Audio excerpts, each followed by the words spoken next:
qui avait cet aspect. Donc, stade avec un portique sur des étages et la paroi recourbée qu'on a devant nous était la position du train de l'enfer.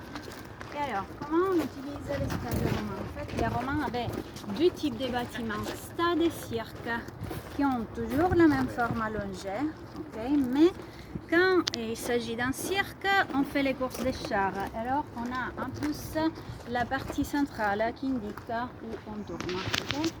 Dans les stades, ça manque parce qu'on fait plutôt les compétitions athlétiques, un peu comme les Jeux Olympiques. Okay? Mais nous, on a dit que ça, c'est la partie privée.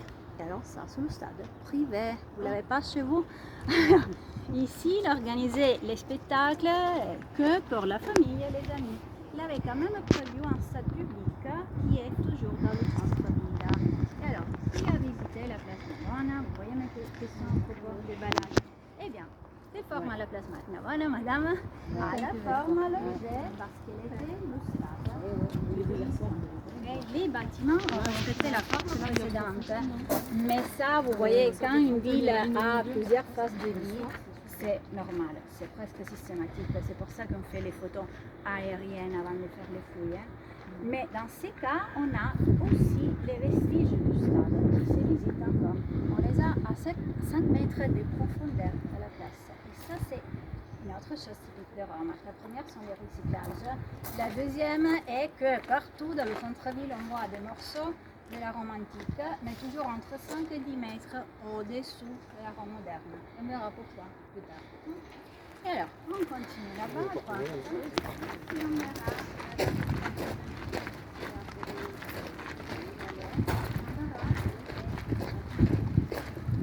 Ahora viene la parte más linda del palacio, que está a 10 metros de profundidad.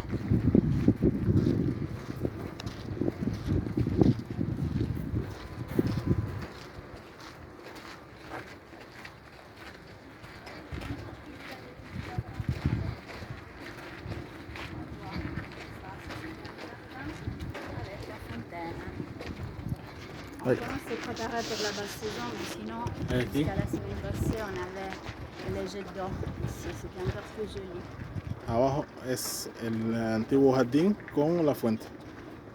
Alors, il est beau ce jardin, sauf qu'à l'époque, il avait tout à cet aspect. Bon, et nous, on est à l'étage du portique qui entoure le jardin.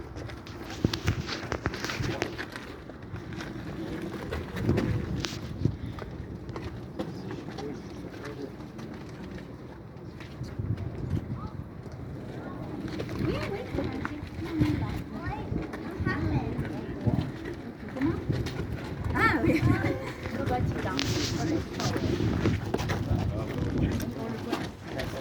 Eso que ven al fondo es el Vaticano. Oui, oui. Non, alors, la place Saint-Pierre est partie de la cité du Vatican, mais elle est surveillée par la police italienne. Ça, c'est Dieu, ça c'est partie de l'histoire. Vous voyez, à un moment donné, le Vatican et l'Italie ont fait un concordat.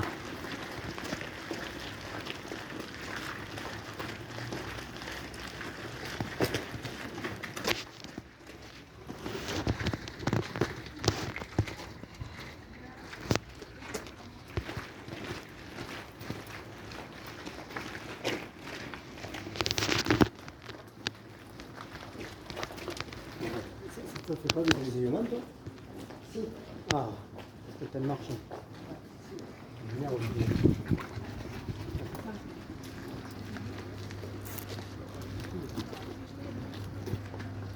Wow.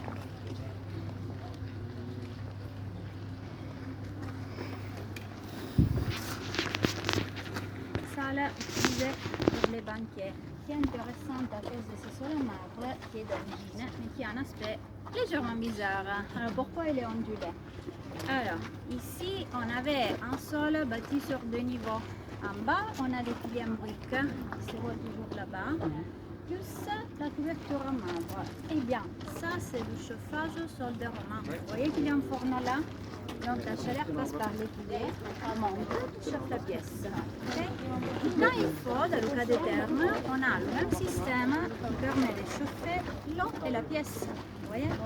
Alors, ici on voit que aussi les parois avaient des canalisations. Donc, typiquement, les salles chauffées au milieu des parois ont des cylindres en argile qui permettent de canaliser la chaleur. Alors, le sol a cet aspect c'est-à-dire que s'il y a même un circuit en tout que le marbre, alors il est tout assez, et on a tout ce qu'on peut vers les béton. Sinon, quand la partie en marbre n'existe plus, on n'a qu'une pièce avec des piliers en briques au milieu.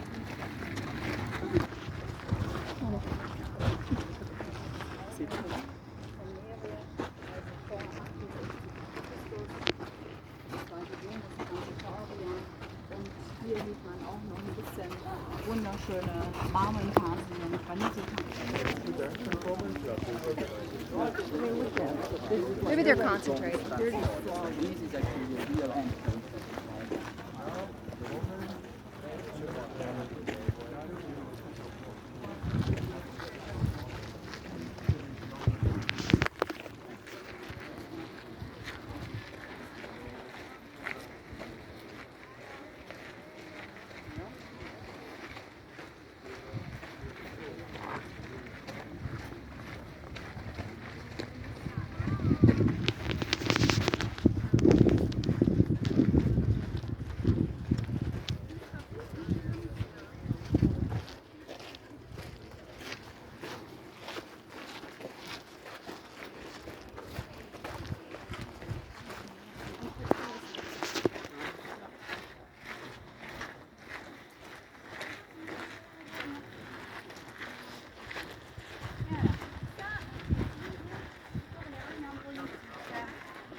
Allez-y, et je suis votre impératrice. Vous voyez, ça c'est la position de Tron, qui n'est pas mis là au hasard. C'est-à-dire que qui avait le privilège de visiter l'enfer, venait de là-bas au fond, montez, comme on a fait tout à l'heure, prenez la porte d'entrée et voyez tout de suite Domitien, qui en plus se faisait appeler Monsieur de Dieu. Donc, logiquement, ça c'est pas pas fait au hasard.